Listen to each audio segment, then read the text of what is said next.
তো এই সক্রিয়তাটা যখন তুমি পড়বা একটু বোঝার চেষ্টা করো এখানে কে সক্রিয়। এখানে এইটুকু মনে রাখলেই হবে যে নাইট্রোজেন ফসফরাসের থেকে অনেক সক্রিয়, ঠিক আছে? সরি, নাইট্রোজেন কম সক্রিয়, ভুল করলাম। দেখো, ফসফরাস নাইট্রোজেনের চেয়ে বেশি সক্রিয়, তাহলে যদি বলি কেন, কথা বুঝবা। এখানে কয়েকটা প্রশ্ন আসে, যদি বলি কেন প্রশ্ন আসে কেন। আচ্ছা, এখন দেখা যায় যে নাইট্রোজেনের দেখা যায় যে তোমার বন্ধন কোণ থেকে শুরু করে সবকিছুগুলা বন্ধন কোণ, পীড়ন সবকিছু মিলায় দেখা যায় যে নাইট্রোজেনের সক্রিয়তাটা কি, নাইট্রোজেনের সক্রিয়তা কম। ইভেন এইটার সক্রিয়তাটা কম হওয়ার আরেকটা কারণ হচ্ছে এর অরবিটালটা, 3D অরবিটালটা হচ্ছে, সরি, এটার হচ্ছে পি যে অরবিটালটা সেটা হচ্ছে তোমার হাফ ফিল্ড থাকে, ঠিক আছে? এটাও একটা সক্রিয়তার কারণ, মানে কম সক্রিয়তার কারণ। বেশি সক্রিয়তার কারণ হচ্ছে এই জায়গায় পীড়নটা অনেক বেশি। একটু দাঁড়াও।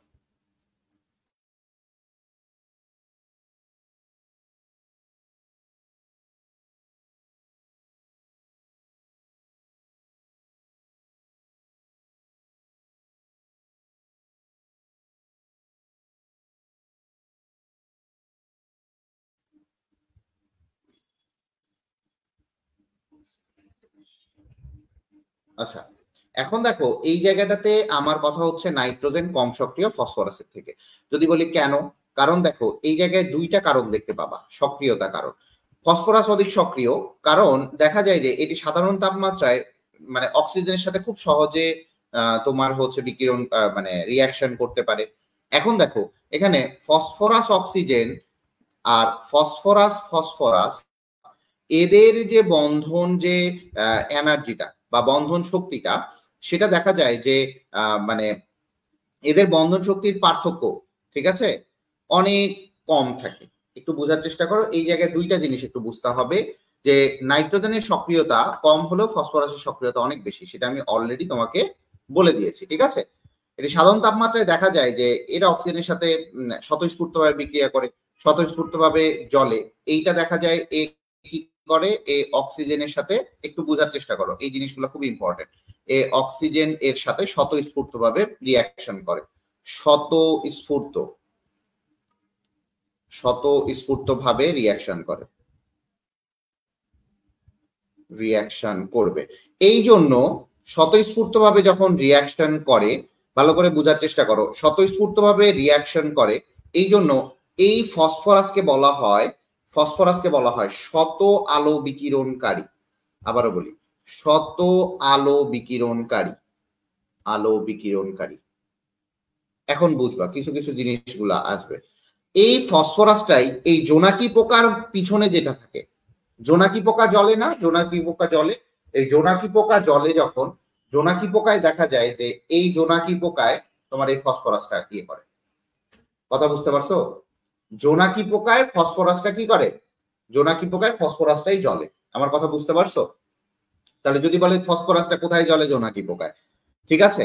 এখন চলে আসি যে এর উচ্চ সক্রিয়তার কারণ, এর এইটা যে এত বেশি সক্রিয়, ফসফরাস উচ্চ সক্রিয় কারণ কি?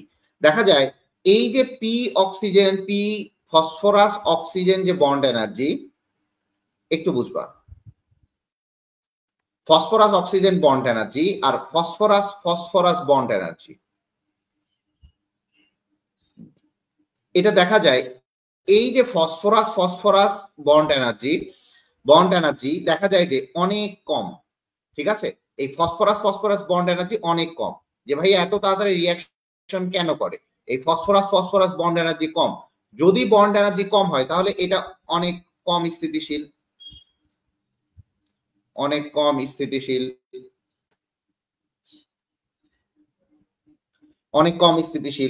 এই যে স্থিতিশীলতার কারণে, ভালো করে বুঝবা, এইটা তাহলে অনেক কম স্থিতিশীল ফসফরাস। তাহলে এই যে কম স্থিতিশীলতা হচ্ছে, আবারও বলি কয়েকটা জিনিস ভালো মতো বুঝবা, ফসফরাস অক্সিজেনের সাথে স্বতঃস্ফূর্তভাবে রিয়াকশন করে বায়ুর সাথে, তার মানে এটা নিজস্ব আলো একটা বিকিরণ করে, এই জন্য ফসফরাসকে বলা হয় শত আলো বিকিরণকারী। যদি বলে নিচের কোনটি শত আলো বিকিরণকারী, বলবা ফসফরাস। এখন বলতে পারো যে ভাইয়া ফসফরাসটা কেন বেশি সক্রিয়, আমার এখানে প্রশ্ন ছিল সক্রিয়তা কেন। এখন দেখো ফসফরাস অক্সিজেনের যে বন্ড এনার্জি, ফসফরাস ফসফরাসের বন্ড এনার্জি থেকে অনেক বেশি, ফসফরাস ফসফরাস বন্ড এনার্জি অনেক কম। এখন দেখা যায় যে একটু বোঝার চেষ্টা করবা যে আমরা দেখবো যে শ্বেত ফসফরাস, যেটা শ্বেত ফসফরাস, এইটা হচ্ছে আমার P4 অণু আকারে থাকে, ভালো করে বুঝবা। এই যে শ্বেত ফসফরাস, একটু বোঝার চেষ্টা করো, শ্বেত ফসফরাসে এই জায়গায় ফসফরাস ফসফরাস যে বন্ড এনার্জি সেটা হচ্ছে 209 কিলোজুল পার মোল। ঠান্ডা মাথায় বুঝো। On the other hand nitrogen nitrogen bond energy, nitrogen nitrogen bond energy আপনার আসবে 949, 49 থেকে 45 থাকে অনেক জায়গায়, 45 দেয়, 45 অনেক জায়গায় দেয়া, 45 কিলোজুল পার মোল। এখন দেখো এই জায়গাটাতে ফসফরাস ফসফরাস বন্ড এনার্জি অনেক কম, ফসফরাস ফসফরাস বন্ড এনার্জি অনেক কম, এই যে অনেক কম, এই জন্য এটা কম স্থিতিশীল, কম স্থিতিশীল। যেটা কম স্থিতিশীল সেটা কি বেশি রিঅ্যাক্টিভ, কম স্থিতিশীল হইলে এটাকে বলা হবে বেশি রিঅ্যাক্টিভ। কথা বুঝতে পারছো তোমরা? কথা বুঝতে পারছো?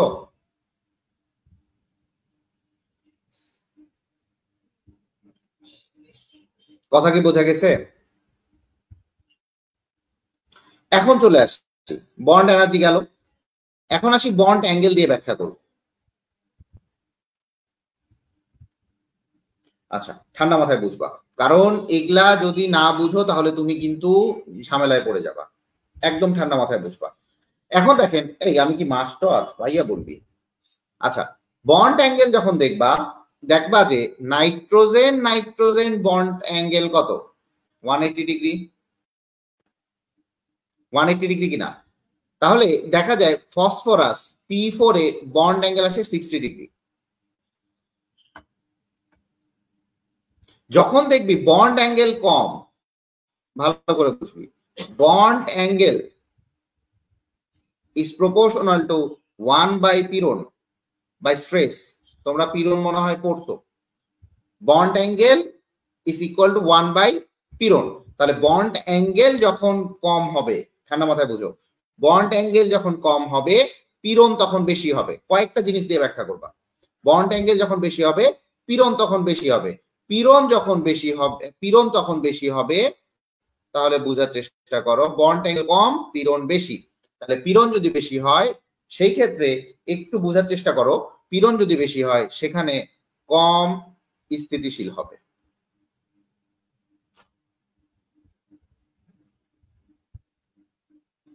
পীড়ন বেশি হলে কি হবে, কম স্থিতিশীল, তাহলে সহজে বিক্রিয়া অংশগ্রহণ করবে। That's it. এই কয়েকটা জিনিস নিয়ে পড়বা, বন্ড অ্যাঙ্গেল, তারপরে হচ্ছে এখানে আমার হচ্ছে বন্ড এনার্জি, বন্ড এনার্জি, এই দুইটা জিনিস নিয়ে যদি পড়ো সেই ক্ষেত্রে তুমি বুঝতে পারবে যে বন্ড এনার্জি এবং বন্ড অ্যাঙ্গেল দিয়ে বুঝতে পারবা যে এই জায়গায় কোনটা বেশি স্থিতিশীল আর কোনটা বেশি স্থিতিশীল না। আমার কথা কি ক্লিয়ার হয়েছে? কথা ক্লিয়ার হয়েছে কিনা বলো? তাহলে স্থিতিশীলতা বুঝছো, তাহলে রিঅ্যাক্টিভিটি কেন বেশি সেটা বোঝা গেছে, রিঅ্যাক্টিভিটি কেন বেশি।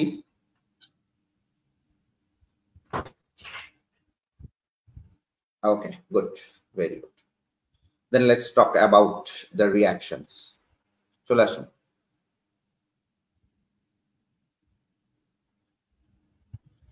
আচ্ছা আরেকটা জিনিস পড়ে, সরি একটু বুঝবেন এই জায়গাটাতে। ও আচ্ছা, নিষ্ক্রিয়তা মনে হয় পড়াই দিছিলাম, ঠিক আছে রিঅ্যাকশনই করি আমরা।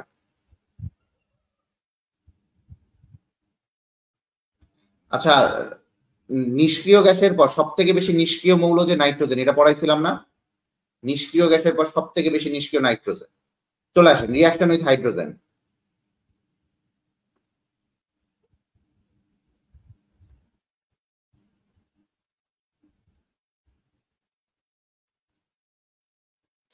রিয়াকশন উইথ হাইড্রোজেন যখন দেখবেন ঠান্ডা মাথায় বুঝেন, তার মানে এটা রিয়াকশন করবে, তাহলে নাইট্রোজেন প্লাস হাইড্রোজেন রিয়াকশন করে তৈরি করতেছে, হ্যাঁ একটু কমেন্ট করবেন তাহলে ভালো লাগে, 2NH3। এখানে 450°C তাপমাত্রা লাগবে, 200 ATM চাপ লাগবে, আর আয়রন লাগবে, মলিবডেনাম অক্সাইড লাগবে। তার মানে আপনি বুঝতে পারতেছেন এই জায়গায় নাইট্রোজেন হাইড্রোজেন যদি রিয়াকশন করে অ্যামোনিয়া তৈরি করতেছে, রিয়াকশন উইথ হাইড্রোজেন, তাহলে হাইড্রাইড গঠন করতেছে। ঠিক আছে ভাইয়া, অন্যান্য হাইড্রাইড গঠন করে না? হ্যাঁ হাইড্রাইড গঠন করে। যেমন লেখা ফসফরাস প্লাস তোমার হাইড্রোজেন যদি দাও তাহলে ফসফরাসের হাইড্রাইড গঠন করে। তো যাই হোক এগুলোর দরকার নাই, আপনি এখন মনে রাখেন যে এই জায়গাটাতে কি তৈরি করে, ফসফরাস আপনার ফসফিন গ্যাস তৈরি করে, এটার নাম হচ্ছে ফসফিন, ফসফিন এটার নাম হচ্ছে ফসফিন। এরপরে আর্সেনিক হাইড্রোজেন গঠন করে, আর্সেনিক হাইড্রাইড গঠন করে, এর নাম হচ্ছে আরসাইন। এই নামগুলো শুধু পড়বেন, রিয়াকশন আমি যতটা পারি কম করাচ্ছি কারণ ভুলে যাবেন। আরসাইন। এরপরে অ্যান্টিমনি যেটা করবে SbH3, এটার নাম হচ্ছে স্টিবাইন, স্টিবাইন। এই নামগুলো একটু ভালো করে পড়বেন। এখন এই যে ফসফরাসটা, এটা P4+H2 করলেও এটা আসবে, বাট এটা আলাদাভাবে তৈরি করা যায় কিভাবে একটু দেখি। তুমি P4+H2 করো তাও আসবে, বাট ফসফরাস যখন তুমি পানির সাথে এবং সোডিয়াম হাইড্রোক্সাইডের সাথে রিয়াকশন করবা তখন তোমার ফসফিন গ্যাস পাওয়া যাবে, প্লাস সোডিয়াম।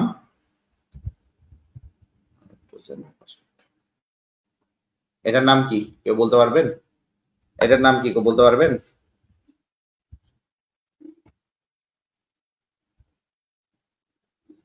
এটার নাম কি কেউ বলতে পারবেন?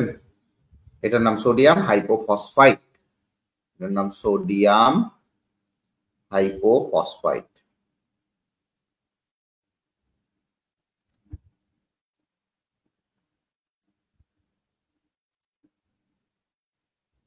সোডিয়াম হাইপোফসফাইড, ঠিক আছে। আমার মনে হয় আপনারা কয়জন আছেন, 4 জন আছেন নাকি 6 জন আছেন জানি না। আচ্ছা খুবই ভালো। এরপরে চলে আসেন রিয়াকশন উইথ অক্সিজেন।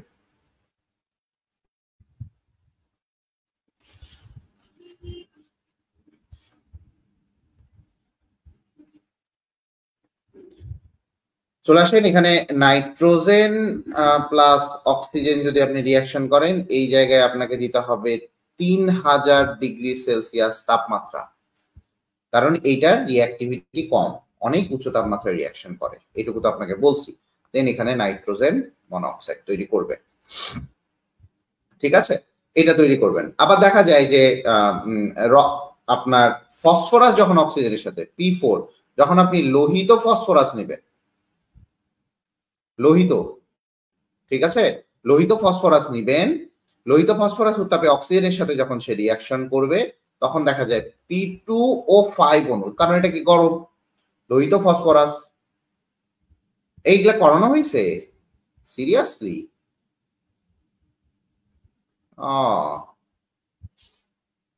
কোনগুলা করাই নেই তাহলে।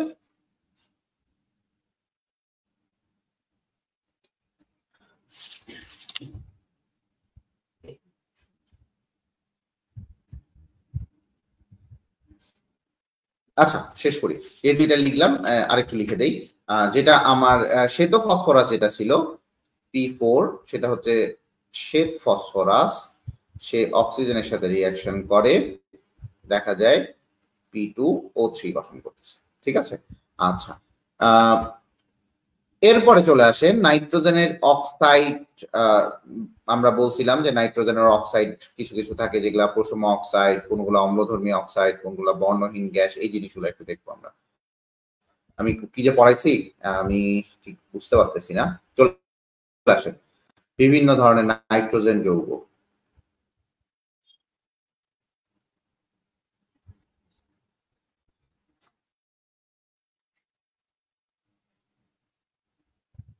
চলে আসেন নাইট্রোজেনের যৌগ, তার মধ্যে একটা হচ্ছে অ্যামোনিয়া NH3, অ্যামোনিয়া। তাহলে অ্যামোনিয়া আপনার কি, অ্যামোনিয়া হচ্ছে একজোড়া মুক্তজোড়, অ্যামোনিয়া আপনার লিগ্যান্ড হিসেবে কাজ করে। লিগ্যান্ড, যারা মুক্তজোড় ইলেকট্রন দান করে এদেরকে বলা হচ্ছে লিগ্যান্ড। এই অ্যামোনিয়া আবার কি ক্ষারক, এটা হচ্ছে লুইস বেস, এটা হচ্ছে লুইস বেস, ঠিক আছে? লুইস বেস আমি পড়াবো, এটা হচ্ছে লুইস বেস ক্ষারক, ঠিক আছে? এই জিনিসটা একটু বুঝবেন। অ্যামোনিয়া একই সাথে সে বিজারক হিসেবেও কাজ করে, বিজারক, ঠিক আছে? বিজারক হিসেবে কাজ করে, ক্ষারক, বিজারক এবং লিগ্যান্ড। আমি যেগুলো বলতেছি যে সেই জিনিসগুলো একটু লিখবেন। এখন চলে আসি যে লিগ্যান্ড হিসেবে কাজ করে এই অ্যামোনিয়া কি করে, জটিল যৌগ গঠন করে। কি করে ভাইয়া? জটিল যৌগ গঠন করে। জটিল যৌগ গঠন করে। কিভাবে জটিল যৌগ গঠন করে?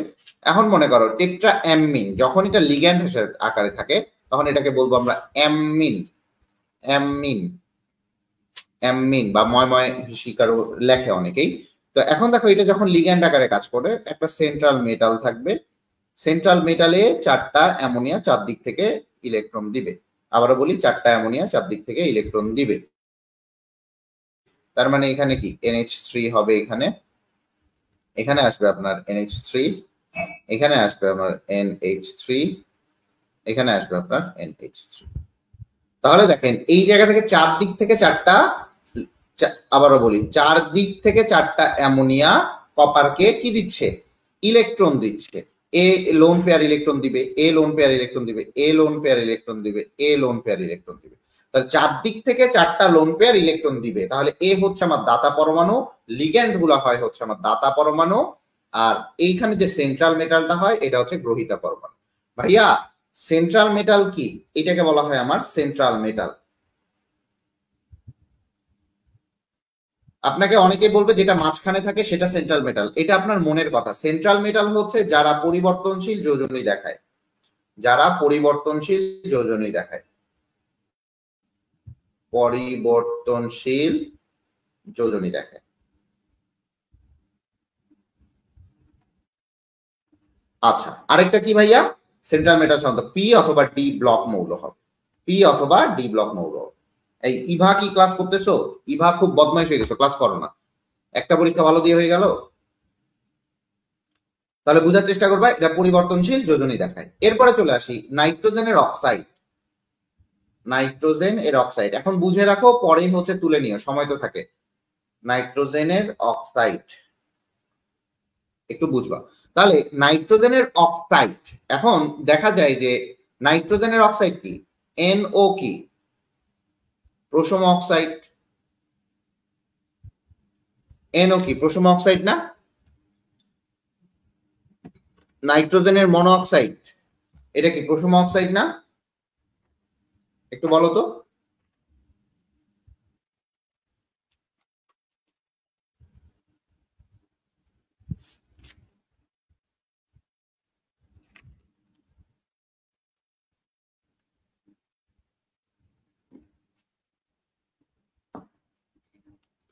এটা কি প্রশম অক্সাইড না? হ্যাঁ, প্রশম অক্সাইড। আরেকটা কি, N2O, নাইট্রাস অক্সাইড বা লাফিং গ্যাস, এটাও প্রশম অক্সাইড। বইয়ে হাজারি স্যারের বইয়ে এই দুইটা প্রশম দেয়া আছে, আর এটা কবি স্যারের বইয়ে শুধু এইটা প্রশম দেয়া আছে, বাকিগুলো অম্লীয় দেয়া আছে। তাহলে নাইট্রোজেনের এই দুইটা অক্সাইড বাদ দিয়ে বাকিগুলো হচ্ছে অম্লীয় অক্সাইড, বাকিগুলো অম্লীয়। ভাইয়া কেন বাকিগুলো অম্লীয়?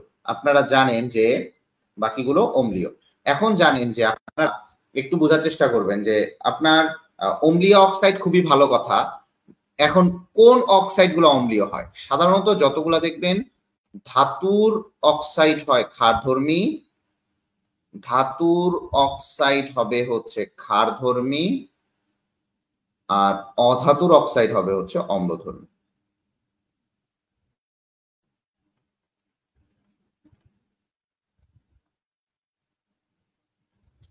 আমি আবারও বলি, ধাতুর অক্সাইড গুলো হবে ক্ষারধর্মী, অধাতুর অক্সাইড অম্লধর্মী। এখানে নাইট্রোজেন অধাতু, সাধারণত নাইট্রোজেনের যে অধাতু গুলো আছে সেগুলো বেশিরভাগ অম্লধর্মী অক্সাইড হবে, ঠিক আছে? অম্লধর্মী অক্সাইড হবে। কথা কি আমার ক্লিয়ার আছে? কথা কি ক্লিয়ার না বেজার আছে? এই নাইট্রোজেনের বেশিরভাগ অক্সাইড গুলো দেখা যায় এই দুইটা বাদ দিয়ে বাকি অক্সাইড গুলা, বাকিগুলো কি অম্লধর্মী। আমার কথা কি ক্লিয়ার হয়েছে? তাহলে যদি বলে নাইট্রোজেনের কোন অক্সাইডটা অম্লধর্মী, এটা এরপরে চলে আসে নাইট্রোজেনের অক্সি অ্যাসিড সমূহ।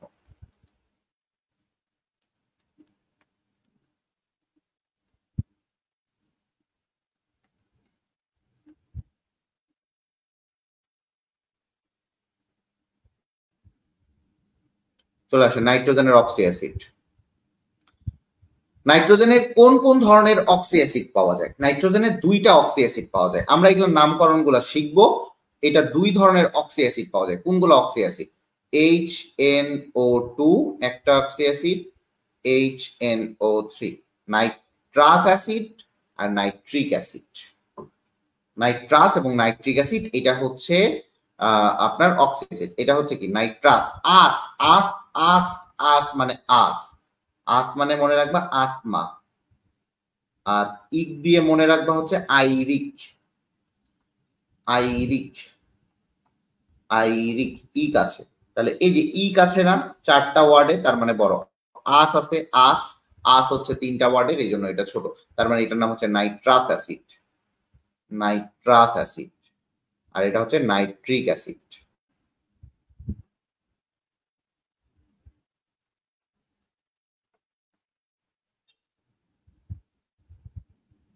এই নাইট্রাস অ্যাসিডটা এটা জারক এবং বিজারক উভয় রূপে কাজ করে।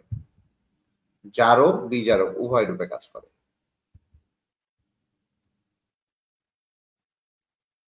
যদি বলে জারক বিজারক কোনটি, বলবা নাইট্রাস অ্যাসিড। ঠিক আছে, নাইট্রাস অ্যাসিড। এই যে নাইট্রিক অ্যাসিডটা আছে, এই নাইট্রিক অ্যাসিডটা উৎপন্ন করা হয় অসওয়াল্ট পদ্ধতিতে। ঠান্ডা মাথায় বুঝবা, এই নাইট্রিক অ্যাসিডটা উৎপন্ন করা হয় হচ্ছে অসওয়াল্ট পদ্ধতিতে।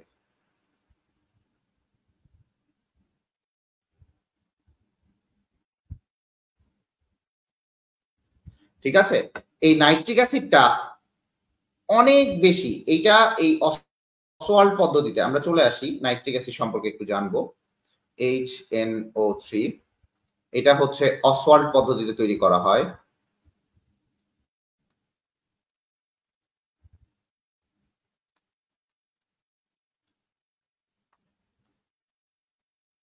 তৈরি করা হবে। এটা একটা প্রচন্ড জারণধর্মী অ্যাসিড, জারণধর্মী অ্যাসিড। এটা খুবই স্ট্রং অ্যাসিড।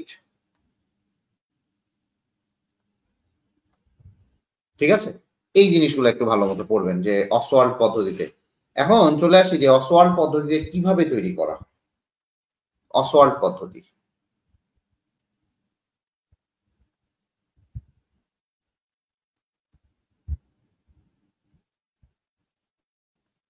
যেগুলা পড়াচ্ছি এর বাইরে যদি যায় আমাকে ধরবেন যে ভাইয়া এর বাইরে গেছে। আমি আমি ওপেন চ্যালেঞ্জ করব, ঢাকায়, পুরো ঢাকায় তুমি যদি এইভাবে একাডেমিক পড়তে পারো, আমি পড়ানো বাদ দিয়ে দিব।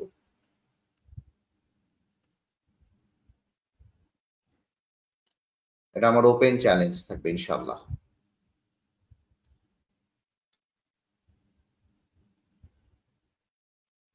একটু বোঝার চেষ্টা করবা। এরপরে চলে আসো নাইট্রোজেন মনোঅক্সাইড অক্সিজেনের সাথে রিঅ্যাকশন করে নাইট্রোজেন ডাইঅক্সাইড তৈরি করে। নাইট্রোজেন ডাইঅক্সাইড দুই অণু পানির সাথে রিঅ্যাকশন করবে, প্লাস অক্সিজেনের সাথে রিঅ্যাকশন করবে, এটা তৈরি করবে। এইভাবেই আমরা দেখবো যে এটা ইয়ে করবে। ঠিক আছে, দ্যাটস ইট। জারণধর্মী আছে। চলে আসো,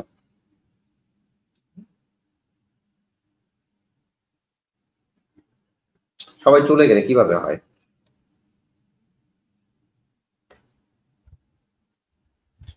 ফসফরাসের কিছু যৌগ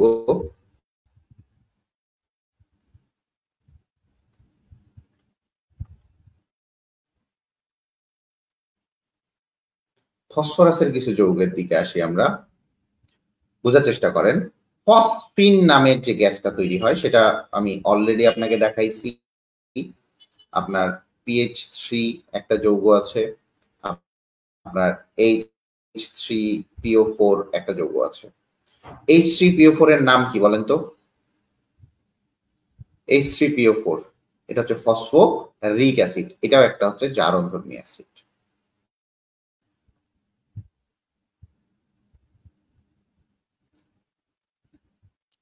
ও জারণ ধর্ম না, জারণ ধর্মী না, এটা জারণ ধর্মহীন অ্যাসিড, সরি আমি ওইটাই লিখতে যাচ্ছি, জারণ ধর্মহীন অ্যাসিড।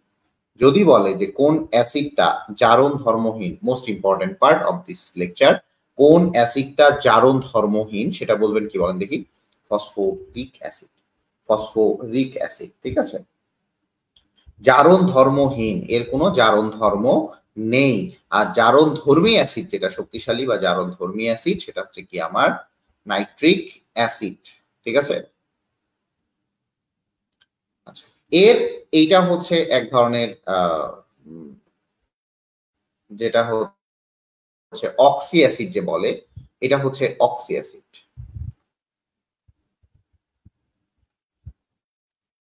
এটা হচ্ছে এক ধরনের অক্সি অ্যাসিড, ক্লিয়ার?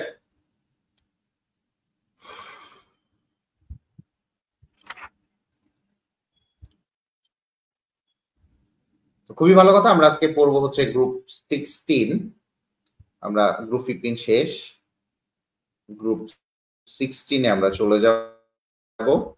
এই গ্রুপ 16 কে বলা হচ্ছে চ্যালকোজেন। কি বলা হয়? Chalcogen, chalcogen. চ্যালকোজেন মানে কি ভাইয়া? আকরিক উৎপন্নকারী।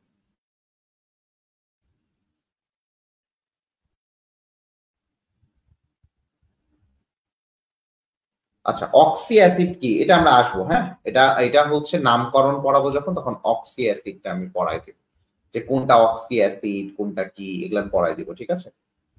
কিরে তিনজন হয়ে গেলি? তিনজন হয়ে গেলে তো পড়াবো না। তো চ্যালকোজেন মানে হচ্ছে আকরিক উৎপন্নকারী, তুমি এটা জানো। তো এখন দেখা যায় যে বেশিরভাগ এখানকার যে ওর গুলা আছে, এই কম্পাউন্ড গুলা আছে, অক্সিজেন সালফার, বেশিরভাগ কম্পাউন্ড যখন আমরা একটু বোঝার চেষ্টা করবো, বেশিরভাগ আকরিক মাটিতে, আকরিক গুলো মাটিতে ভালো করে বুঝবা, আকরিক গুলো মাটিতে মাটিতে হয় অক্সাইড না হয় সালফাইড আকারে থাকে।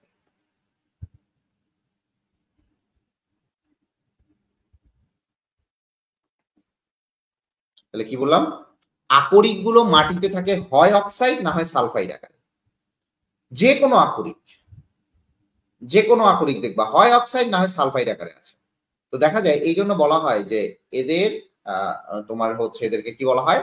চ্যালকোজেন বা আকরিক উৎপন্নকারী। এদের শেষ কক্ষপথ ইলেকট্রন বিন্যাস S2p4, যেহেতু এটা পি ব্লক মৌল, ঠিক আছে। তো দেখা যায় যে আকরিক গুলা অক্সাইড বা সালফাইড আকারে থাকে, দ্যাটস ওয়াই আমরা এটাকে আমরা ইয়ে বলতে পারি, ঠিক আছে। এখন চলে আসি যে এদের উৎসগুলা কি কি, এদের উৎসগুলা কি কি। উৎস, তো সর্বপ্রথম যেটা আসি, এদের উৎসের মধ্যে তুমি অক্সিজেনের উৎস পাবা হচ্ছে বায়ু, অক্সিজেনের উৎস পাবা হচ্ছে বায়ু, ঠিক আছে। অক্সিজেনের উৎস বায়ু এবং বিভিন্ন ধরনের অক্সাইড, বিভিন্ন ধরনের অক্সাইড, ঠিক আছে, বিভিন্ন ধরনের অক্সাইড।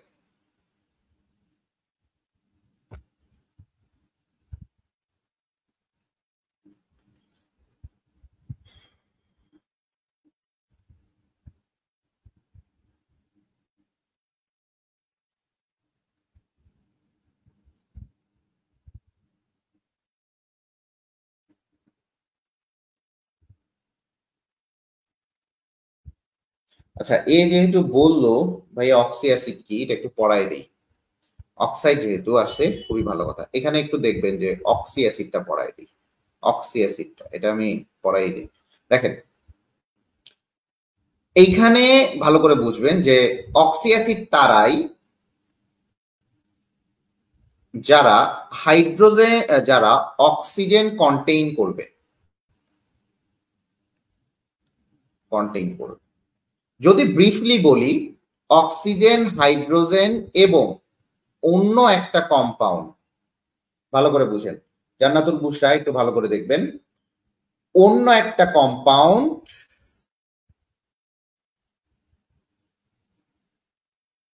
মৌল কন্টেইন করবে,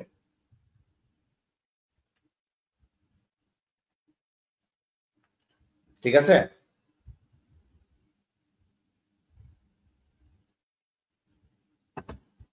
ঠিক আছে।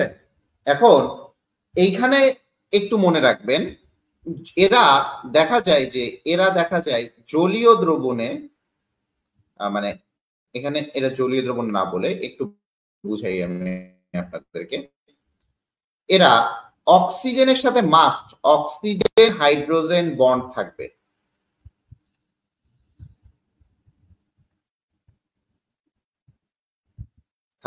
এবং দেখা যায় যে এরা ওই এখানকার বন্ডটা জলীয় দ্রবণে হাইড্রোজেন দান করে।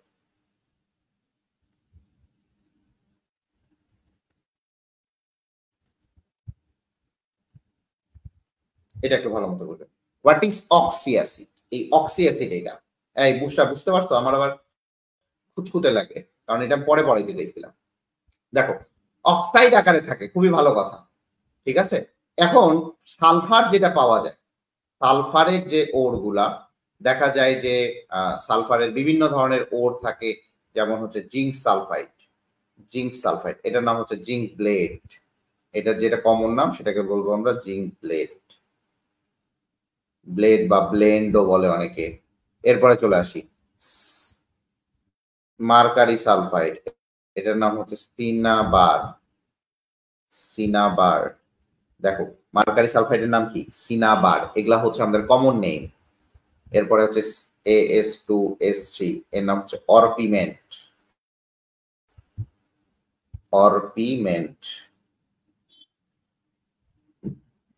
এরপরে চলে আসি লেড সালফাইড, PbS, এর নাম হচ্ছে গ্যালেনা।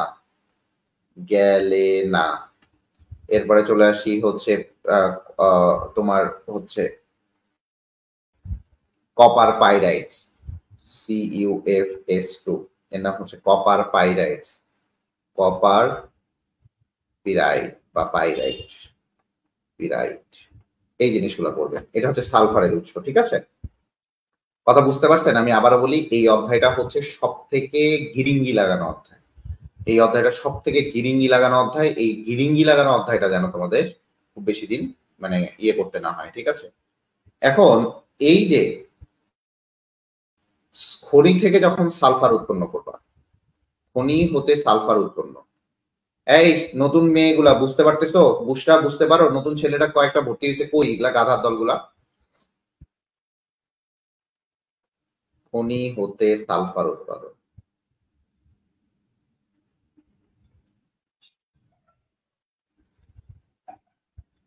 এই খনি হতে সালফার উৎপাদন করার পদ্ধতিকে বলা হয় ফ্লাশ পদ্ধতি। কি পড়া কি মনে হচ্ছে যে উন্নতি হবে? ইউনিক লাগতেছে পড়াশোনার স্টাইলটা? আমি যেগুলো আবার শুনি সবার কাছে তো আবার রিভিউ না নিলে হয় না, বুঝছো? বাইরের দেশের সিস্টেম এটা, পেয়ার রিভিউ সিস্টেম। কি মনে হচ্ছে যে না আমি সঠিক সিদ্ধান্ত নিয়ে ভর্তি হয়েছি? খনি হতে সালফারের যে পদ্ধতি, আমাকে তেল মারার কোনো প্রশ্নই উঠে না, কারণ I am not a celebrity teacher, but I am just doing my duty, ঠিক আছে। I am just doing my duty, ওকে।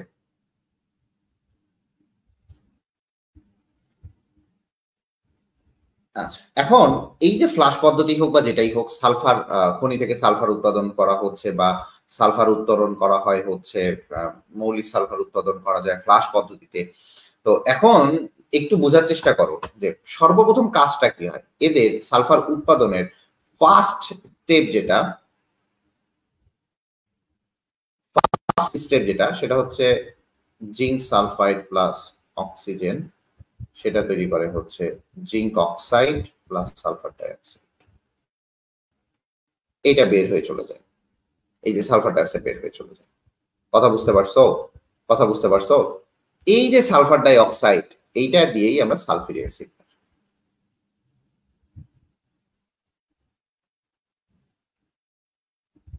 আমরা কিন্তু দেখবা যে প্রত্যেকটা গ্রুপে 2টা বা 3টা করে মৌল নিয়ে আলোচনা করতেছি, তার মধ্যে এগুলা একটা, ঠিক আছে।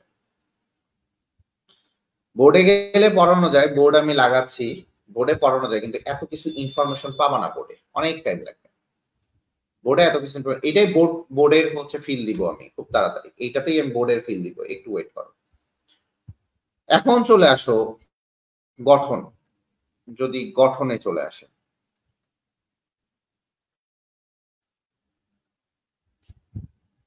গঠনে দেখা যায় অক্সিজেন হচ্ছে সরলরৈখিক,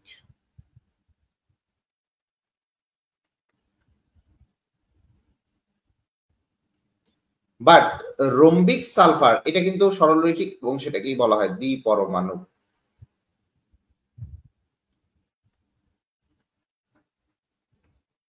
ঠিক আছে, এখন দেখো এটা সালফার ডাই অক্সাইড, ঠিক আছে,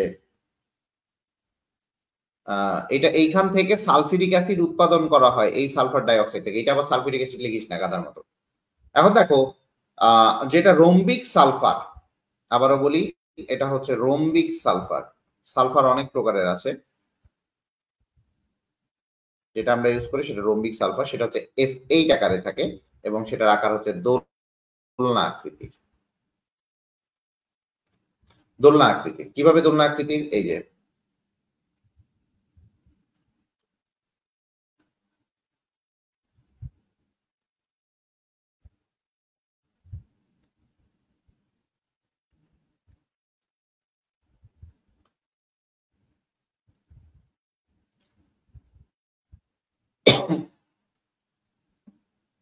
S8 আকার, এটা হচ্ছে দোলনা আকৃতির।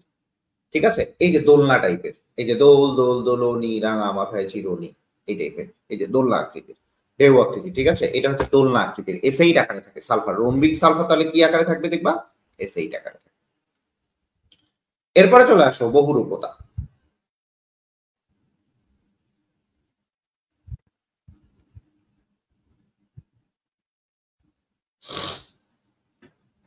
চলে আসো অক্সিজেনের যে বহুরূপতা সেটা হচ্ছে দুই টাইপের। একটা হচ্ছে অক্সিজেন O2 আর একটা হচ্ছে ওজোন, সেটা হচ্ছে O3। ঠিক আছে, O2 O3। আর সালফারের বহুরূপতা যেটা, সেটা অনেক প্রকার। একটা হচ্ছে দানাদার সালফার, ভালো করে বুঝবো, দানাদার। এই দানাদার সালফার আবার দুই টাইপের, আলফা আর একটা হচ্ছে বিটা। এই আলফাকে বলা হয় রোম্বিক সালফার। রোম্বিক সালফার এটার আকার হচ্ছে অষ্টতলকীয়।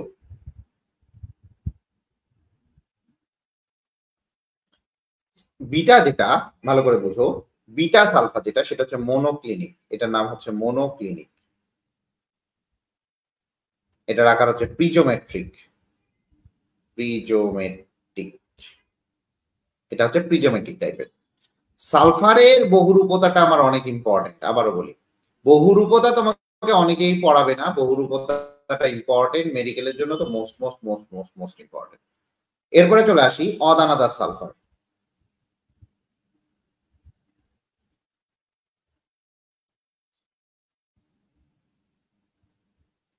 অদানাদার সালফার যেটা হয় সেটাও দুই টাইপের। একটা হচ্ছে গামা সালফার আর একটা হচ্ছে ডেল্টা সালফার। গামা সালফার যেটা সেটা হচ্ছে প্লাস্টিক টাইপের। প্লাস্টিক, এটা অনেক নমনীয় হয়, নমনীয় হয়। ঠিক আছে, আরেকটা হচ্ছে শ্বেত সালফার। শ্বেত সালফার বা দুগ্ধ। আর চলে আসে তরল সালফার।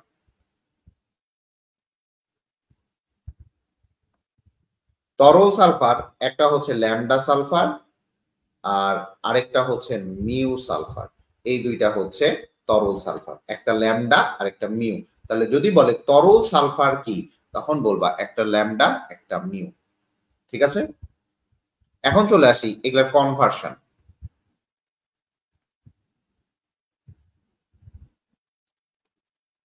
কনভার্সন যেটা আছে তাপমাত্রার প্রভাবে, একটু বোঝার চেষ্টা করবা, এটা খুবই ইম্পর্টেন্ট। একটা হচ্ছে রোম্বিক সালফার, এগুলা খুবই ইম্পর্টেন্ট, তাপমাত্রাগুলো খুবই ইম্পর্টেন্ট।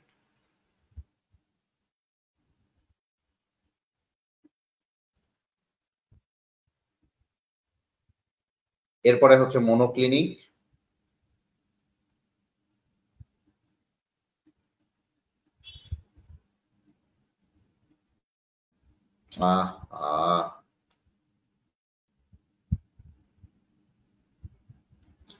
এরপরে হচ্ছে তরল সালফার, হালকা হলুদ। ভালো করে বুঝবা, এগুলা যদি না পড়ো, হালকা হলুদ এটা একটা তরল সালফার। আর লাগবে না, এই কয়েকটা হইলেই হবে, আমার এই দুইটা হইলেই চলে। একটু বোঝার চেষ্টা করো। রোম্বিক থেকে যদি মনোক্লিনিকে যাও, রোম্বিক থেকে মনোক্লিনিকে গেলে তোমার এটা অবশ্যই 95.5 ডিগ্রি সেলসিয়াস তাপমাত্রা লাগবে, এবং মনোক্লিনিক থেকেও সেম। মনোক্লিনিক থেকে যদি হালকা হলুদ সালফারে যাও তাহলে 133 ডিগ্রি সেলসিয়াস থাকবে। মানে টেম্পারেচার যখন তুমি ভ্যারি করতেছো বা টেম্পারেচার বাড়াচ্ছ, তখন সালফারটা কি হয়, একটা থেকে আরেকটা জায়গায় চলে যায়। সালফারটা একটা থেকে আরেকটা জায়গায় চলে যায়, ঠিক আছে, একটা থেকে আরেকটা জায়গায় চলে যাবে। দ্যাট মিনস রোম্বিক সালফার থেকে তুমি বের করতে পারবা, রোম্বিক সালফার থেকে তুমি পাবা মনোক্লিনিক সালফার, মনোক্লিনিক থেকে 133 ডিগ্রি দিলে হালকা হলুদ সালফার পাবা। তাহলে এই জিনিসগুলো তোমাকে পড়তে হবে এবং ভালো মতো পড়তে হবে। এই জিনিসগুলো যদি ভালো মতো না পড়ো তাহলে তুমি কিন্তু একাডেমিক ক্যান তুমি কোনো কিছুতেই ভালো করতে পারবে না। একাডেমিক ক্যান তুমি কোনো কিছুতেই ভালো করতে পারবে না। আমি তোমাকে এইটুকু গ্যারান্টি দিচ্ছি, তুমি গোটা বাংলাদেশের যত অনলাইন প্ল্যাটফর্ম আছে সেখান থেকে কেমিস্ট্রি পড়ে আসে, আমার কেমিস্ট্রিটা পড়বা। গোটা বাংলাদেশের ওপেন চ্যালেঞ্জ, গোটা বাংলাদেশের যে কোনো তুমি কেমিস্ট্রি পড়ে আসে, একাডেমিক কেমিস্ট্রি, অবশ্যই একাডেমিক কেমিস্ট্রি পড়ে আসে, আমার একাডেমিক কেমিস্ট্রি পড়বা। বুঝতে পারছো? ঠিক আছে, আজকে এই পর্যন্তই থাকবে। আল্লাহ হাফেজ আজকের মতো।